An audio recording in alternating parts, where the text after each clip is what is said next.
아줌마, 여기 말고 저쪽으로 가세요. 하객들이 불편해하시잖아요. 딸의 약혼식장에서 저는 큰 모욕을 당했습니다. 평생 지켜온 아이의 행복한 자리가 사람들의 비웃음으로 얼룩지기 시작했죠.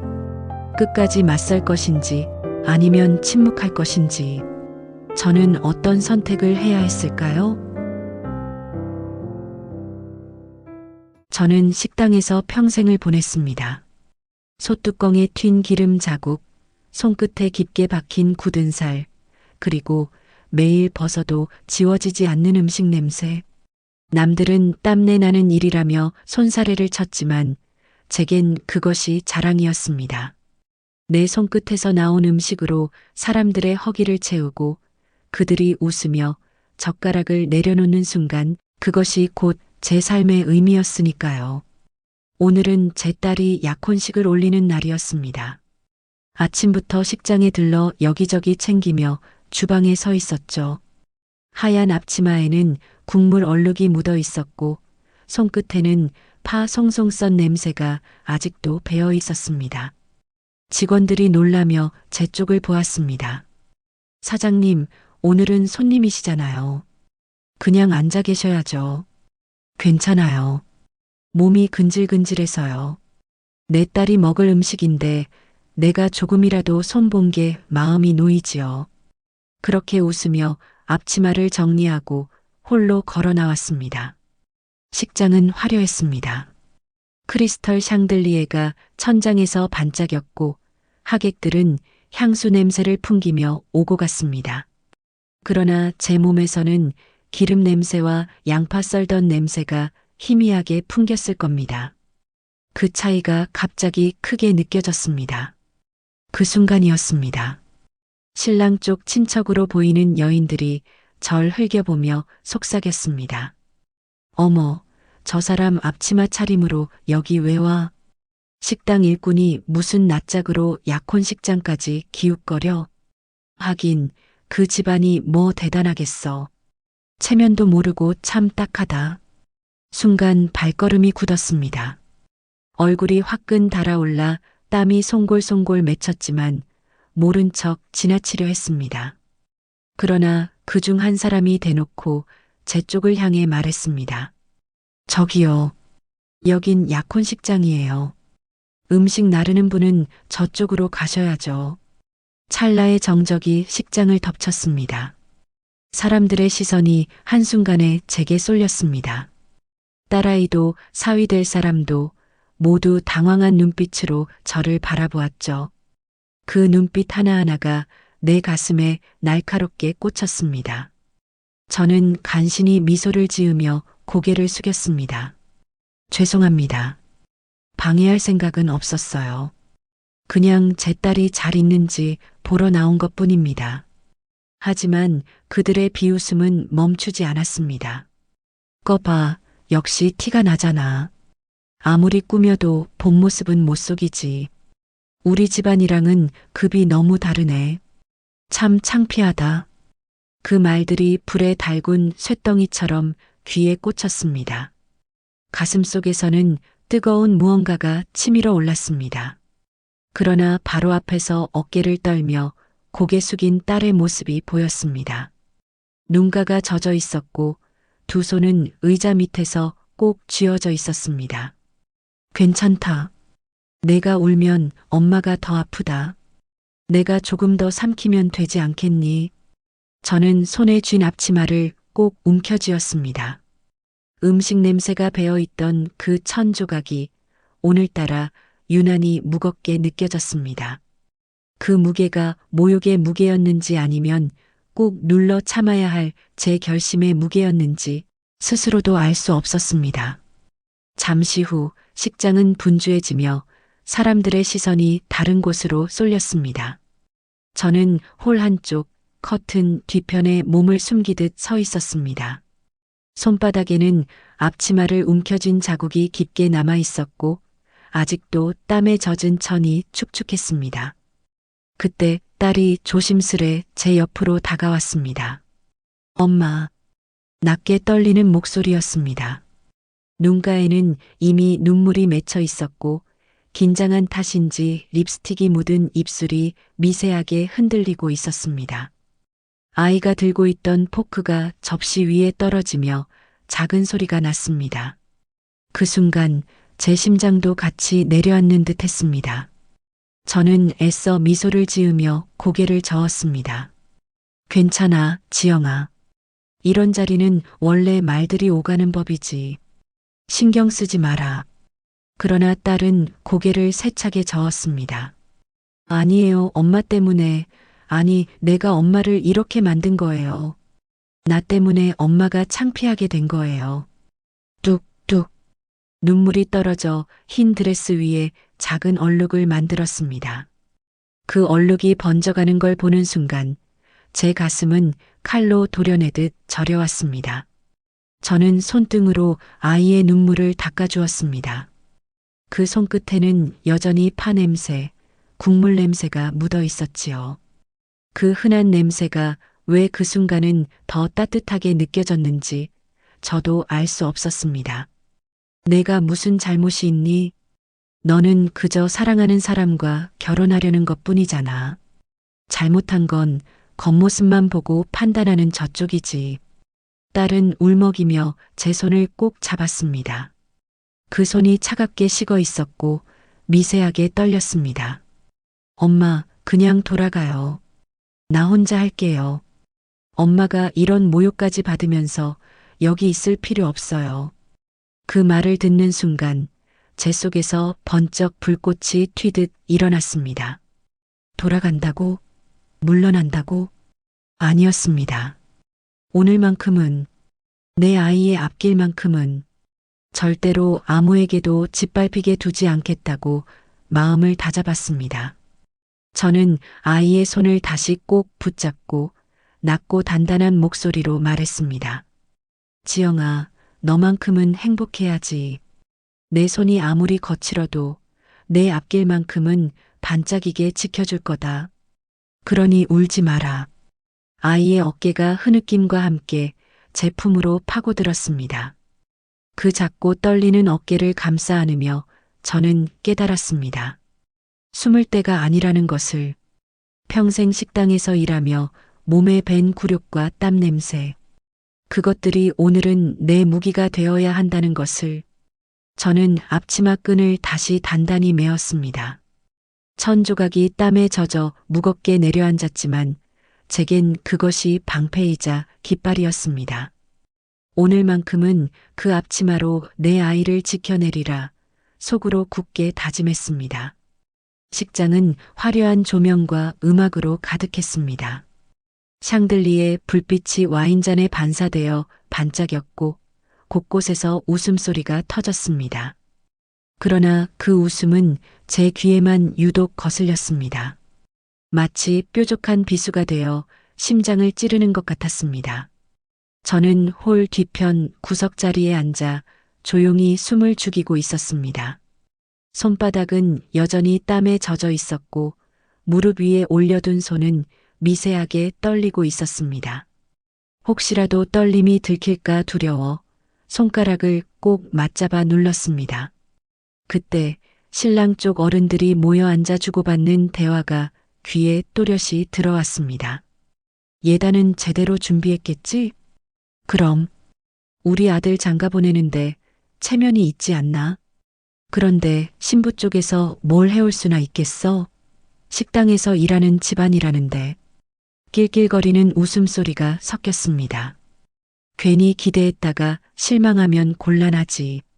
요즘 애들은 사랑 타령만 하지만 결국은 돈 아니야. 결혼 비용, 혼수 다 돈이지. 그들의 말에 제 귀가 붉게 달아올랐습니다. 숨을 크게 들이쉬고 내쉬며 스스로를 다잡으려 했습니다.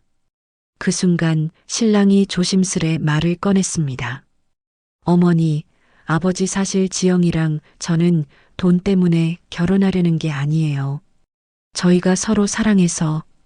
그러나 말끝이 채 닿기도 전에 날카로운 목소리가 그를 끊었습니다. 사랑? 배고파도 사랑 타령이 나오나 보자. 세상은 그렇게 호락호락하지 않다. 결혼은 집안과 집안이 만나는 거야. 체면을 세울 만큼은 준비해야지. 딸은 고개를 푹 숙였습니다.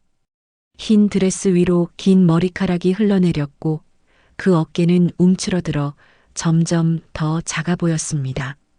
그 모습을 보는 순간 제 속에서 뜨거운 것이 부글부글 끓어올랐습니다. 그러나 저는 끝내 입을 열지 않았습니다. 입술을 깨물며 앞치마 끈을 손끝으로 매만졌습니다. 그 천 조각의 밴 음식 냄새가 이상하게도 힘이 되어 주었습니다. 좋다. 더 해봐라. 끝까지 들어주마. 하지만 그 대가 반드시 치르게 될 것이다. 눈앞에 예물 상자가 반짝였습니다. 금빛 장식과 보석이 달린 그 상자는 저들에게는 자존심이자 권력의 증표 같아 보였습니다. 그러나 제 눈에는 그저 사람의 가치를 돈으로만 재려는 얄팍한 마음의 상징일 뿐이었습니다. 저는 속으로 낮게 중얼거렸습니다. 사람의 무게를 돈으로만 재는 자들 오늘 그 착각을 내가 깨뜨려 주겠다. 그 순간 제 눈빛은 더 이상 흔들리지 않았습니다. 저는 이미 마음속으로 결심하고 있었습니다. 오늘 이 자리에서 그들의 오만을 반드시 꺾어 놓겠다고. 드디어 식이 본격적으로 시작되었습니다. 사회자의 목소리가 울려 퍼지고 무대 위에는 화려한 조명이 쏟아졌습니다. 양가 친척들이 모여 앉아 서로 인사를 나누며 웃음소리가 터졌습니다. 그러나 그 웃음 속에는 묘한 우월감이 섞여 있었습니다. 신부 쪽 어머니는 어디 계신 거야? 아무리 시골 집안이라도 약혼식인데 얼굴은 보여야지. 있잖아. 아까 앞치마 두르고 돌아다니던 그 여자. 뭐라고? 하객들 앞에서 부끄럽지도 않나? 식당에서 일하는 여자가 사돈이라니 체면이 말이 아니네. 순간 사람들의 시선이 제 쪽으로 향했습니다. 누군가는 노골적으로 손가락질을 했고 누군가는 입을 가리고 비웃음을 흘렸습니다. 공기가 서서히 얼어붙는 걸 느꼈습니다. 그때였습니다. 시댁 쪽 큰어머니가 자리에서 일어나더니 성큼 제 앞으로 다가왔습니다. 그 발소리가 쿵, 쿵 식장의 바닥을 울렸습니다. 그리고는 차가운 목소리로 말했습니다. 아줌마, 여기 말고 저쪽으로 가세요. 하객들이 불편해 하시잖아요. 하객들이 불편해 하시잖아요. 그 말은 마치 제 가슴을 정면으로 때리는 망치 같았습니다. 순간 숨이 막혔지만 저는 자리에서 천천히 일어나 고개를 숙였습니다. 죄송합니다. 딸아이의 약혼식이라 그냥 조용히 지켜보고 싶었을 뿐입니다. 그러나 그녀는 비웃음을 감추지 않았습니다. 지켜본다고 다 같은 게 아니죠. 아무리 사돈이라도 품격이라는 게 있습니다. 식당 일하는 손으로 어디 감히 이런 자리에 앉으려 하십니까? 그 말이 끝나자 하객들 사이에서 웅성거림이 터졌습니다. 맞아, 저건 좀 아니지. 우리 집안하고는 급이 안 맞는 것 같아. 그러게, 어디서 기름 냄새까지 나는 것 같더라니까. 공기는 점점 더 차가워졌고 분위기는 저를 완전히 몰아내려는 듯 했습니다. 딸은 그 말을 듣자 얼굴이 하얗게 질렸습니다. 두 눈에 눈물이 맺혀 있었지만 끝내 흘리지는 않으려 이를 악물고 있었습니다. 신랑은 당황한 듯 몸을 일으켰지만 다른 어른들이 손짓으로 막아섰습니다. 그들의 말은 점점 더 대담해졌습니다. 체면은 지켜야 할 거 아니야. 이런 집안하고 혼사가 이어지면 큰일이지. 지금이라도 다시 생각해야 하는 거 아닌가? 그 말들이 하나하나 제 귀에 못처럼 박혔습니다. 속에서 뜨거운 것이 치밀어 올랐지만 저는 끝내 터뜨리지 않았습니다. 대신 주먹을 꼭 움켜쥐고 그들의 얼굴을 하나하나 바라보았습니다. 차가운 눈빛으로 그러나 침묵 속에서 그래 오늘 이 자리에서 끝을 보자.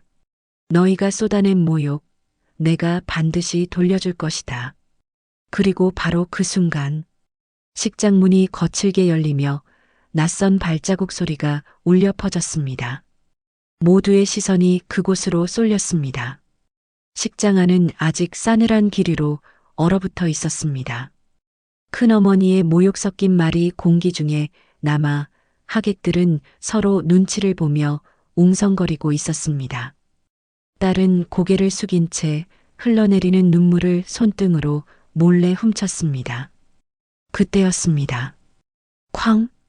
식장 문이 크게 열리며 무겁고 단단한 발자국 소리가 안으로 울려 퍼졌습니다. 순간 모든 시선이 문 쪽으로 쏠렸습니다. 낯선 신사와 숙녀들이 차례차례 들어섰습니다. 검은 양복의 반듯한 태도, 고급스러운 기품이 풍겼습니다. 앞줄에 선 이는 TV에서 여러 번 보았던 유명 외식업체 대표였고 그 뒤에는 그룹 부회장, 대기업 임원들까지 눈에 익은 얼굴들이 따라 들어왔습니다. 어머, 저 사람 방송에서 본 적 있지 않아? 맞아. 한경 외식업체 대표님이잖아. 저기 뒤에는 그룹 부회장님 아니야? 웅성거림이 식장을 가득 채웠습니다. 순식간에 분위기가 술렁이며 요동쳤습니다. 그리고 그들 모두가 곧장 제 쪽으로 발걸음을 옮겼습니다. 그 눈빛은 예의와 존경으로 가득 차 있었고 입가에는 미소가 번져 있었습니다. 회장님, 초대해 주셔서 감사합니다. 바쁘신 줄 알았는데 불러주셔서 영광입니다. 그 순간 시댁 어른들의 얼굴이 굳어버렸습니다. 회장님? 지금 뭐라고 했나? 방금 전까지 저를 업신여기던 큰어머니는 눈을 크게 뜬 채 제 얼굴과 손님들의 얼굴을 번갈아 쳐다보았습니다. 저는 자리에서 천천히 일어나 미소를 지으며 손을 내밀었습니다. 먼 길 오시느라 고생 많으셨습니다. 손님들은 차례로 제 손을 잡으며 고개를 숙였습니다. 그 장면은 식장의 공기를 완전히 바꾸어 놓았습니다. 허둥대던 큰어머니가 급히 제 앞으로 다가와 물었습니다. 잠깐만요. 지금 이분들이 왜 저 여인에게 그렇게... 그러자 한 기업인이 단호히 대답했습니다. 이분은 우리 업계에서 가장 존경받는 분입니다. 전국 300개 매장을 일군 외식그룹의 회장이시죠. 저희 모두가 은혜 입은 분이기도 합니다. 그 한마디에 식장은 폭발하듯 술렁였습니다. 뭐라고? 식당 일한다더니 회장님이라고? 아니, 우리가 지금까지 모욕한 사람이 그런 분이었다니. 순간 시댁 식구들의 표정은 돌처럼 굳었습니다. 방금 전까지의 오만한 웃음은 흔적조차 사라지고 창백한 얼굴만 남았습니다. 저는 그들의 당황한 얼굴을 차분히 바라보았습니다. 그리고 속으로 중얼거렸습니다. 이제 시작일 뿐이다. 아직 너희가 받을 몫은 남아있다. 식장은 여전히 술렁였습니다. 방금 전까지만 해도 저를 업신여기던 사람들이 이제는 놀람과 존경의 눈빛으로 저를 바라보고 있었습니다. 그러나 시댁 쪽 사람들의 표정은 달랐습니다. 창백한 얼굴 위에 억지 웃음을 붙인 이 입술을 꼭 다문 채 분노를 사기는 이 체면이 무너져가는 순간을 어떻게든 붙잡으려는 몸부림이었습니다. 그때 신랑의 아버지가 벌떡 자리에서 일어나 소리쳤습니다. 웃기지 마시오. 아무리 큰 회장이라 한들 우리 집안의 격을 더럽힐 수는 없어. 이 약혼은 오늘부로 없던 걸로 하겠소. 그 목소리는 천장을 울릴 만큼 크게 퍼졌습니다. 순식간에 식장은 얼어붙었고 하객들은 놀라 서로의 얼굴을 바라보았습니다. 딸은 자리에서 비틀거리듯 일어나더니 제 손을 꽉 붙잡았습니다. 그 손은 차갑게 식어 있었고 미세하게 떨리고 있었습니다. 엄마 이제 그만해요. 우리 돌아가요. 내가 못나서 그래. 나만 빠지면 엄마도 더는 욕먹을 일 없잖아요. 그 말에 내 심장이 무너져 내렸습니다. 아이의 눈에서는 눈물이 줄줄 흘러내렸고 하얀 드레스 위에 어두운 얼룩을 만들었습니다. 작은 어깨는 두려움과 자책으로 덜덜 떨리고 있었습니다. 바로 그때 신랑이 자리에서 나서며 외쳤습니다. 아버지, 어머니, 제발 그러지 마세요. 저는 지영이 없으면 아무 의미도 없습니다. 지영이 어머님이 어떤 분이든 상관없습니다.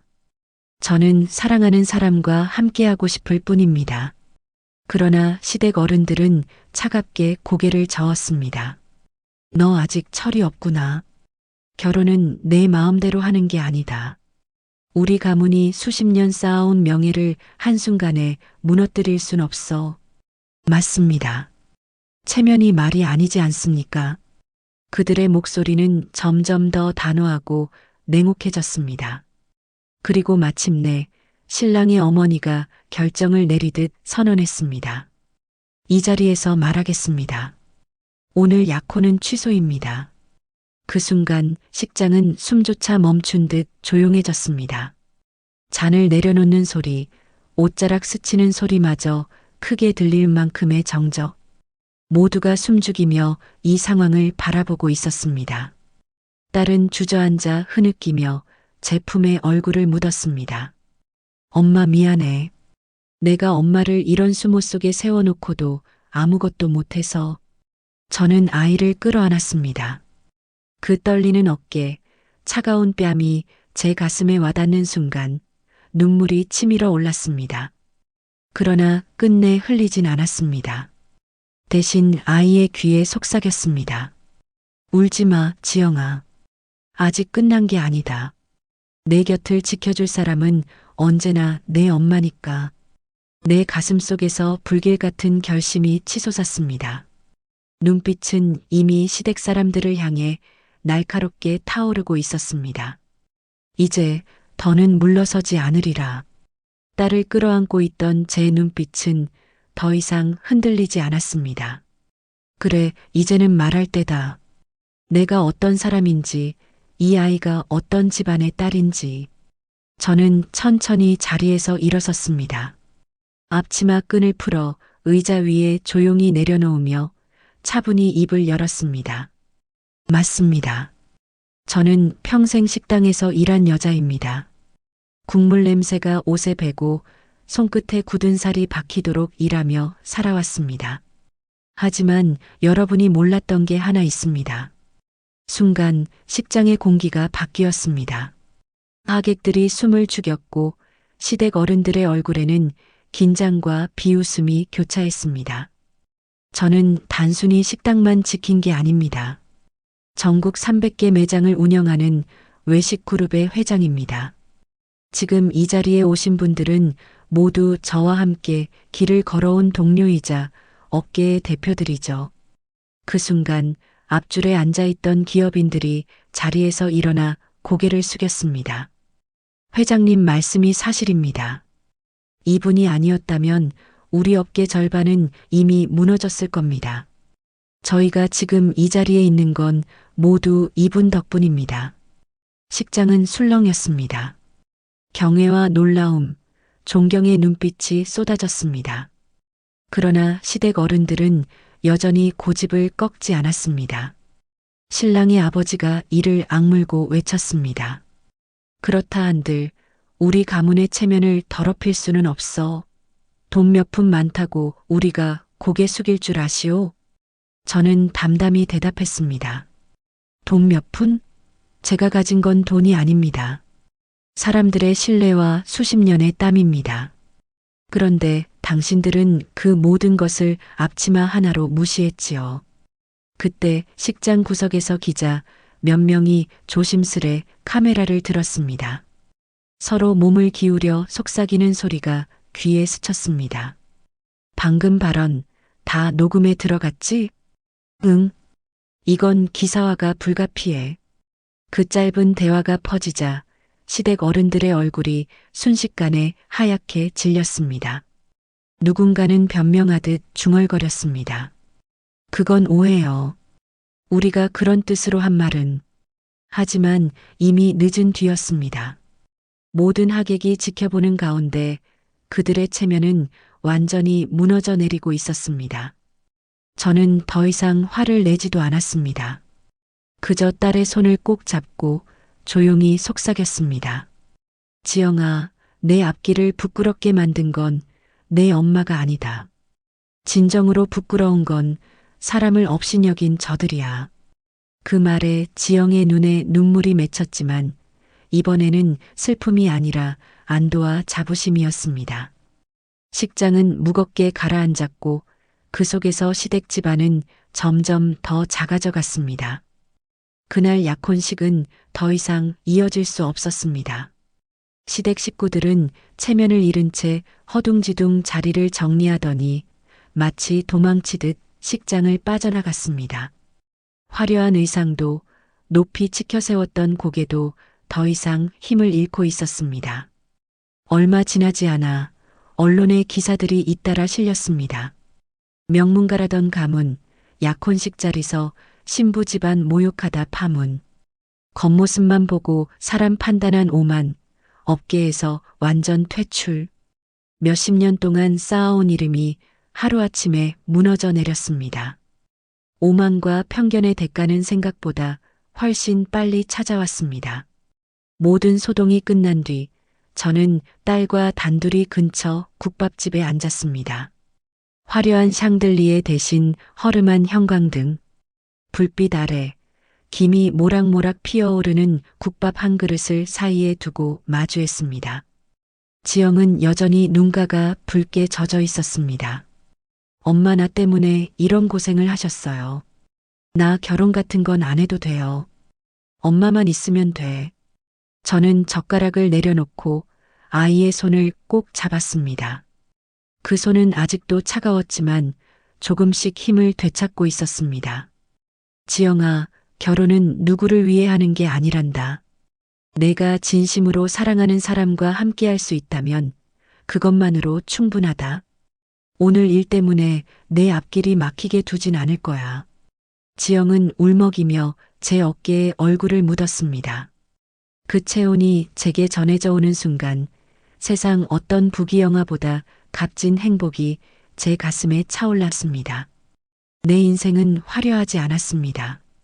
땀과 기름 냄새가 밴 앞치마, 굳은 살로 단단해진 손, 그것이 전부였습니다. 그러나 오늘 그 앞치마와 두 손은 내 아이의 삶을 지켜낸 방패가 되었습니다. 저는 조용히 속삭였습니다. 사람의 값은 옷에서 나는 게 아니라 마음에서 나는 거다. 내 엄마가 평생 지켜온 건 돈도 지위도 아닌 바로 그 마음이야. 지영은 고개를 끄덕이며 흐느꼈습니다. 창밖에는 저녁 노을이 붉게 번지고 있었습니다. 그 빛이 아이의 눈망울에 반사되어 반짝이고 있었습니다. 그날 이후 가문은 업계에서 완전히 외면당했습니다.